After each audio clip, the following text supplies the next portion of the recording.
हफ्तावार Urdu programme Kahkashan में हम अपने सभी सुनने वालों का खैर मकदम करते हैं। कबूल कीजिए रुश्दा का आदाब। उर्दू प्रोग्राम कहकशां से हमने अपने सुनने वालों के लिए कहकशां में 2 सीरीज शुरू की हैं, एक रूबरू और दूसरी विरासत।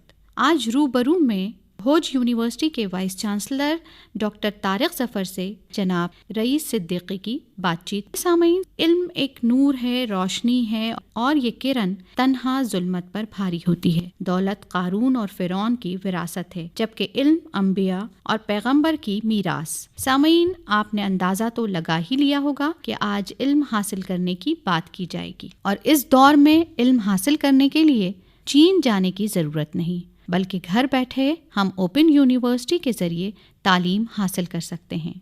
घर बैठे किस तरह तालीम हासिल की जा सकती है, इस पर रोशनी डालेंगे भोज यूनिवर्सिटी के vice chancellor doctor Tariq Zafar, और इनसे बात करेंगे जनाब रईस सिद्दीकी। तो आइए सामईन, समाअत फरमाएं रूबरू। सामईन, रईस सिद्दीकी हाजिर खिदमत है। आदाब कबूल फरमाइए। रूबरू, इस प्रोग्राम में हम किसी शख्सियत को मदऊ करते हैं और उस शख्सियत से किसी इदारे के बारे में मालूमात हासिल करते हैं। आज जिस शख्सियत को हमने अपने स्टूडियो में मदऊ किया है, उनका नाम नामी है professor doctor Tariq Zafar. Professor Tariq Zafar vice chancellor हैं MP भोज ओपन यूनिवर्सिटी के। आप समझ गए होंगे कि आज जो भी गुफ्तगू होगी वो प्रोफेसर की शख्सियत और इस यूनिवर्सिटी के बारे में होगी। प्रोफेसर तारिक ज़फ़र साहब, हम बिल्कुल एक आम आदमी की तरह, एक लेमैन की तरह एक सवाल करना चाहते हैं, बल्कि सभी सवाल ऐसे ही होंगे कि जब मध्य प्रदेश की राजधानी भोपाल में बरकतुल्लाह यूनिवर्सिटी मौजूद है, तो फिर भोज ओपन यूनिवर्सिटी की क्या ज़रूरत थी? सबसे पहले मैं आपका शुक्रिया अदा करता हूँ, आपने मुझे एज ए लेमैन की हैसियत से यहाँ बुलाया। और जहाँ तक MP भोज ओपन यूनिवर्सिटी का ताल्लुक़ है, इसकी फार्मेशन सेंट्रल गवर्नमेंट की पॉलिसी के अंतर्गत हर स्टेट में एक ओपन यूनिवर्सिटी खोलने की पॉलिसी के तहत ये बनाई गई है। अच्छा, अब दूसरी बात, क्या फ़र्क है ओपन यूनिवर्सिटी या ये जो करेस्पॉन्डेंस कोर्स होता है, डिस्टेंस होता है, थोड़ा सा ये भी हमें फ़र्क समझा दीजिए। देखिए क्या है कि जो ट्रेडिशनल यूनिवर्सिटी होती है उसमें माइग्रेशन, TC 12th के बाद एज का बार होती है। अगर एज ज़्यादा होता है तो स्टूडेंट एडमिशन नहीं ले सकते। ओपन यूनिवर्सिटी में कोई एज लिमिट नहीं होती, माइग्रेशन और TC की कोई ज़रूरत नहीं होती, फ़ीस बहुत कम होती है और डिस्टेंस मोड से घर बैठा लड़का अपनी पढ़ाई कर सकता है। उसके लिए कॉन्टेक्ट क्लासेस और असाइनमेंट की ज़रूरत होती है, वो समय समय पे लगती हैं और उसी की तरह इनका एग्ज़ाम लिया जाता है। देखिए, आपने जो कुछ फरमाया उसको हम अपने सामीन के लिए, अपने लिए दोहरा रहे हैं। आपने फरमाया कि इसमें उम्र की कोई क़ैद नहीं होती है, लेकिन कम से कम उम्र तो होती होगी कि 20 साल 21 साल। ये जो 12th पास करे हुए बच्चे होते हैं, जो 12th पास करे, उम्र की कोई क़ैद नहीं, कोई क़ैद नहीं, जगह की कोई क़ैद नहीं, यानी पूरे मध्य प्रदेश हमारा जुरिडिक्शन है। और आप जो है वो कुछ मटेरियल भेज देते होंगे पढ़ने के लिए घर, उसको ज़रूरत नहीं है कि वो कैंपस में आए, घर बैठे आराम से जब चाहे पढ़ ले। फीस आपने 2000 गालिबन बताई, ग्रेजुएशन की 2000। इसका मैं आपको सिस्टम बताता हूँ। सबसे पहले बच्चे को MP ऑनलाइन के ज़रिए एडमिशन लिया जाता है, उनका फीस भी MP ऑनलाइन के ज़रिए होती है। ग्रेजुएशन की फ़ीस 2000 है और पोस्ट ग्रेजुएशन की 6000। अच्छा, ये एडमिशन की डेट क्या होती है? डेट होती है जैसे रिजल्ट आए उसके 1 महीने बाद, थोड़ा हम लोग बच्चों की उससे थोड़ी डेट आगे पीछे भी कर देते हैं। ये होती है जैसे आजकल एडमिशन चल रहा है, ये चलेंगे आपके 15 मार्च तक। इसका मतलब बहुत अच्छे मौके पे आपको हमने ज़हमत दी, एडमिशन 15 मार्च तक चलेंगे। लेट मतलब हमने डेट बढ़ाई है, और ऑनलाइन एडमिशन हो लगभग 1.5 लाख स्टूडेंट पिछली बार हमारे एनरोल हुए थे। पहले 60,000 थे, अब बढ़ के 1.5 लाख के ऊपर है। 300 हमारे सेंटर हैं पूरे मध्य प्रदेश में। आपने एक साथ बहुत सी बातें बता देते हैं, तो जरा धीरे धीरे मैं उनकी तशरीह चाहूँगा। माइग्रेशन सर्टिफिकेट नहीं चाहिए, जिसे हम आम ज़बान में ट्रांसफ़र सर्टिफिकेट कहते हैं। सिर्फ 12वां पास होना ज़रूरी है। आप BA कर सकते हैं, BSc या BCom भी होता है। BSc BCom, पोस्ट ग्रेजुएशन के लिए BSc पास करना, BA पास करना, पोस्ट ग्रेजुएशन भी है। अच्छा अच्छा। और हमारे यहाँ का एक कोर्स होता है रिहेबिलिटेशन काउंसिल के माध्यम से मूक बधिर छात्रों को, वो पूरे यूनिक हमारे यहाँ का एक वो है बीएड एमएड।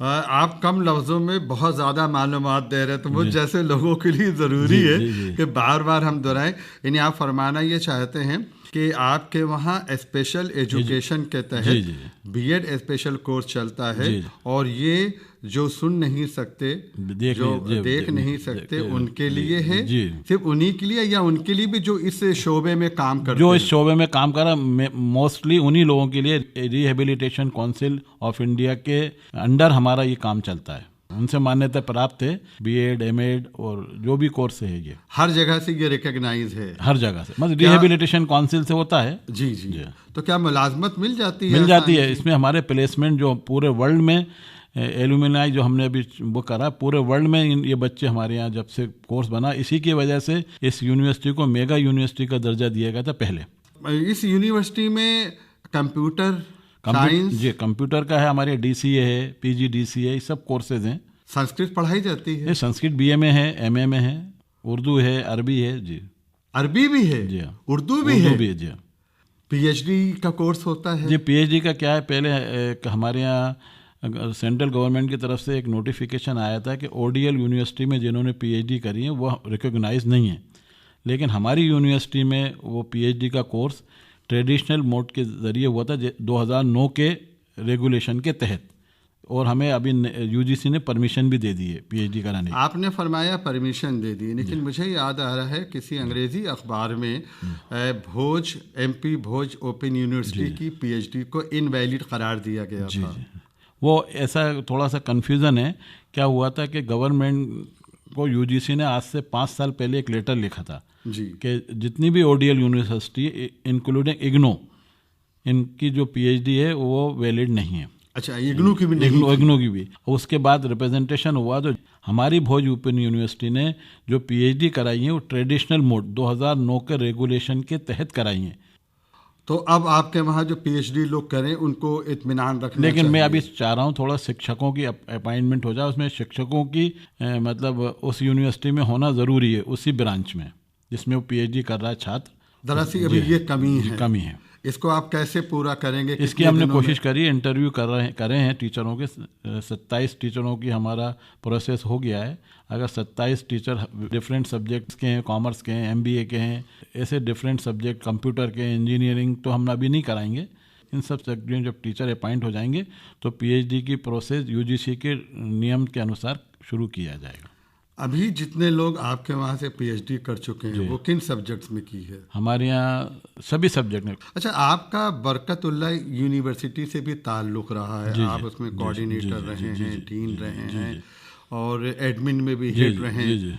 आपका वो तजुर्बा आपको लगता है कहीं इस यूनिवर्सिटी को फ़ायदा पहुँचा रहा है? देखिए क्या हुआ, ट्रेडिशनल यूनिवर्सिटी और ओपन यूनिवर्सिटी का टोटल सिस्टम अलग है। अच्छा। मैंने वहाँ पे 10 साल एज ए डीन स्टूडेंट भी काम किया था। वहाँ पे 1-to-1 स्टूडेंट से डायरेक्ट लिंक रहता है। यहाँ पे स्टूडेंट्स आते हैं अपनी प्रॉब्लम्स लेके, अगर उनकी प्रॉब्लम्स उनके हेड क्वार्टर पे सॉल्व कर दी जाए तो स्टूडेंट नहीं आता।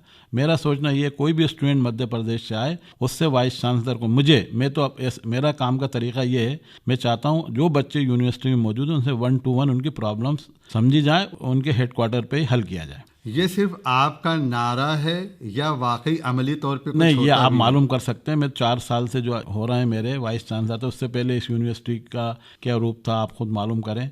मैं इससे कहा गया था जब मैं अपॉइंट हुआ था कि आप कहाँ जा रहा हो, यूनिवर्सिटी न्यूज़ सेंस की खबरें आती हैं, बहुत मुझे डराया था। तो मैंने चैलेंज समझ के इस यूनिवर्सिटी का वाइस चांसलर कबूल करी थी, और मुझे मेरे कर्मचारियों का पूरा सहयोग मिला। ऑफिस में प्रोफेसर्स तो कम हैं, लेकिन मेरे जो जितने एम्प्लॉइज़ हैं उनका मुझे पूरा सहयोग मिला। उनकी वजह से मैं इस यूनिवर्सिटी को खड़ा कर पाया हूँ।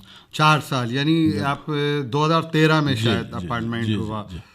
इन 4 साल में आम नौजवानों की तरफ से, स्टूडेंट की तरफ से किसी तरह के कोई अनरेस्ट, बेचैनी, बेकरारी? ये मैं 4 साल में एक भी प्रदर्शन, एक भी प्रतिनिधिमंडल, एक भी डेलीगेशन किसी भी पार्टी का, किसी भी यूनियन का मेरे पास नहीं आया। उनके सबके वो आते हैं, बच्चे मिलते हैं मुझसे, ऐसा नहीं कि मैं उनसे मिलने को मना करता हूँ। उनकी प्रॉब्लम उनके हेडक्वार्टर पे हल की जाए। वो जो बच्चे आएँ उनसे 1-to-1 कांटेक्ट करके अगर उनकी प्रॉब्लम हल की जाए तो ऐसा अनरेस्ट होना बहुत मुश्किल है। मंत्र क्या है, कैसे काबू में करते हैं, माहौल को कैसे पुरसुकून और खुशगवार बनाए रखा? सबसे पहले स्टूडेंट्स और एम्प्लॉइज़ में फैमिली एटमॉस्फेयर होना चाहिए जी। तो मैंने इस पे सबसे पहले ध्यान दिया कि इनकी नियमित करने की प्रक्रिया को अपनाया। हाई कोर्ट के जज के ज़रिए कमेटी बनाई और उससे उनका हल करा के उनको किया। मेरा ऐसा मानना है कि अगर जिस भी यूनिवर्सिटी में, जिस भी इदारे में हों, अगर आप अपने जो एम्प्लॉइज़ हैं, अब स्टूडेंट्स हैं, अगर उनसे 1-to-1 कांटेक्ट करने, सब स्टूडेंट से 1.5 लाख से 1 कांटेक्ट नहीं हो पाता, लेकिन मेरे रीजनल डायरेक्टरों को मैंने ऐसा उनको वो दिया है कि आप मुझे सुबह 8 बजे से लेकर रात के 10 बजे तक कोई भी प्रॉब्लम हो मुझसे डिस्कस कर सकते हैं। तारिक ज़फ़र साहब, आपने अपने एम्प्लॉइज़ के बारे में बताया कि किस तरीके से आपने उनकी तवज्जो और मोहब्बत जो है इतारे की तरफ राग़िब की। फिर वही सवाल स्टूडेंट्स के बारे में दोबारा मैं सवाल कर रहा हूँ कि आपने रीजनल डायरेक्टर के ऊपर डाल दिया। आप खुद कैसे उनको संभालते हैं, कैसे इंटरैक्ट? देखिए, रीजनल डायरेक्टर से मेरा डेली कांटेक्ट रहता है जी, और उनसे मैं जैसे यूनिवर्सिटी जाता हूँ, अपनी PSA कहता हूँ रीजनल डायरेक्टर से बात कराइए, तो रीजनल डायरेक्टर से मेरी बात होती है। तो मैक्सिमम प्रॉब्लम्स होती हैं एडमिशन और मटेरियल नहीं, मटेरियल हमने स्टूडेंट्स का टाइम एडमिशन के साथ ही अगर मिल जाए तो प्रॉब्लम्स हल हो जाती हैं। यानी आप मटेरियल एडमिशन के वक्त ही प्रोवाइड करने की कोशिश करते हैं। आपने मटेरियल लफ्ज़ का इस्तेमाल किया, तो मटेरियल प्रिंट हो सकता है, ऑडियो हो सकता है, वीडियो हो सकता है, तो क्या ऑडियो वीडियो भी क्या भी हमारा पूरा सेटअप है। आगे चल के हम एडुसेट और ये जो नई टेक्निक आ रही है, वायरलेस, ई लाइब्रेरी, ये सब का हमारा प्लान है कि ये सब इसमें विश्वविद्यालय में, पहले एडुसेट चलता था, वो किसी वजह से उसमें आग लग गई थी, तो दोबारा हमने इसरो और एकेडमी ऑफ एडमिनिस्ट्रेशन से लीज लाइन ले लिए। अब हमको अपने उसका फॉर्मेशन करना है। अच्छा, आपने फरमाया कि आपके वहाँ जो है बच्चे जो हैं कांटेक्ट करने के लिए कोई तरीका है कि 1 महीने में कितने दिन क्लास लगेंगी या 6 महीने में कितने दिन? नहीं, उनका ऐसा रहता है कि जैसे मटेरियल दे दिया, असाइनमेंट हो दिया, असाइनमेंट का उनके कॉन्टेक्ट क्लासेस होते हैं 15 दिन 20 दिन के। अच्छा, उनके क्लासेस उनके हेडक्वार्टर पे लगते हैं। 6 mहीने में 12 से 15 दिन 20 दिन ये लग जाते हैं। आपने उर्दू का जिक्र किया था, हमने कस्दन सोचा कि आखिर में बात आपसे करेंगे उर्दू के लिए। आप वैसे तो साइंस के आदमी हैं, आपकी सब BSc MSc PhD साइंस से ही ताल्लुक़ रखती है। आपको राजीव गांधी अवार्ड से भी नवाजा गया है, मुझे याद आ रहा है, एक्सीलेंस अवार्ड। एक्सीलेंट, ये किस सिलसिले में? ये एजुकेशन के उसमें जो भी हस्तियां होती हैं, जैसे उन लोगों ने उनका सिलेक्शन का क्राइटेरिया तो मुझे नहीं मालूम। हाँ। मेरे पास तो मैसेज आया था कि परवाज मीडिया और राजीव एक्सीलेंस अवार्ड ये आपको वो देना चाहते हैं एजुकेशनिस्ट की हैसियत से। तो जब मैं वहाँ गया तो उन्होंने बताया कि आपको एजुकेशन में जो आपने इतने साल से काम कर रहे हैं, तो उसकी वजह से आपको ये चुना गया है। तारिक ज़फ़र साहब, चूँकि आप एजुकेशनिस्ट हैं, बरकतुल्लाह यूनिवर्सिटी में भी आप रह चुके हैं, आजकल आप MP भोज ओपन यूनिवर्सिटी के वाइस चांसलर हैं, आपको बहुत आला अवार्ड से भी नवाजा जा चुका है। अपने एजुकेशन स्किल को उर्दू के प्रमोशन के लिए कहीं कुछ आपने उसमें शामिल किया? क्यों लोग सोचते हैं कि उर्दू पढ़ने से फ़ायदा नहीं है? जी नहीं, देखिए, उर्दू, हिंदी, संस्कृत, ये तीनों ज़बानें हमारे देश की धरोहर हैं। अगर ये ज़बानें ख़त्म हो जाएंगी तो हमारी जो प्राचीन सभ्यता हिंदुस्तान की हम लोगों को मालूम नहीं होगा। उर्दू उनमें से ही एक ज़बान है। तो पहले उर्दू की क्लासेज हमने पब्लिसिटी नहीं हुई, किसी वजह से उर्दू की क्लासेज नहीं शुरू हुए। अब हमारे यहाँ BA में 1000 के करीब स्टूडेंट हैं। 1000 के करीब स्टूडेंट हैं? जी। तो वो शुरुआत हो गई है। और हमने स्किल डेवलपमेंट का सेमिनार किया, स्किल डेवलपमेंट के कोर्स शुरू करना चाहते हैं। UGC ने अब ये कहा है कि सर्टिफिकेट कोर्स और डिप्लोमा कोर्स आप शुरू करें, ह्यूमन वैल्यूज़ पे करें। तो उसमें कोई मतलब आगे तक परमिशन लेने की जरूरत नहीं है, आप खुद स्टार्ट कर सकते हैं। आपने फरमाया कि उर्दू स्टूडेंट की तादाद 1000 है, आप कह रहे हैं कि डिप्लोमा और सर्टिफिकेट कोर्स भी आप शुरू करने वाले हैं। आपने कुछ सेमिनार का भी जिक्र किया, मैं भूल ना जाऊं, मीडियम आपके वहाँ उर्दू है? नहीं, उर्दू का एज एक जैसे 3 सब्जेक्ट होते हैं, उर्दू, हिंदी, एक उर्दू सब्जेक्ट होता है, एक उर्दू होता है। और किसी भी चीज को यानी कॉमर्स साइंस को पढ़ने के लिए मीडियम क्या, हिंदी इंग्लिश दोनों, हिंदी इंग्लिश दोनों है, उर्दू मीडियम नहीं है। उर्दू की किताबें उर्दू में हैं, अभी तो नहीं है, अभी उर्दू मीडियम नहीं है।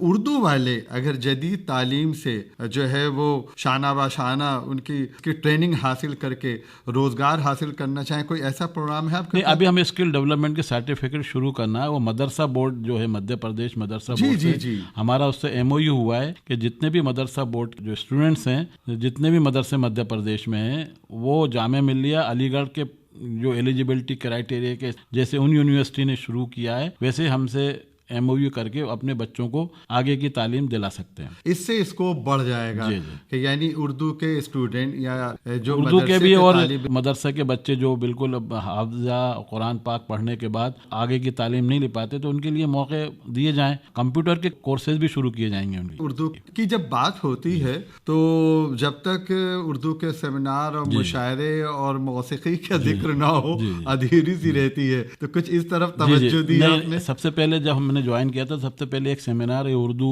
कैसे शुरू करें, तो नेशनल लेवल का एक सेमिनार बुलाया था। उसमें दिल्ली से कई लोग आए थे, हैदराबाद से आए थे, तो पहले उनसे इंटरेक्शन कर 40-50 लोगों का एक सेमिनार किया। फिर हमने ऑल इंडिया 2 मुशायरे करे, एक देशभक्ति 26 जनवरी भी करा, एक याद करो कुर्बानी के टाइम पे एक मुशायरा किया था ऑल इंडिया।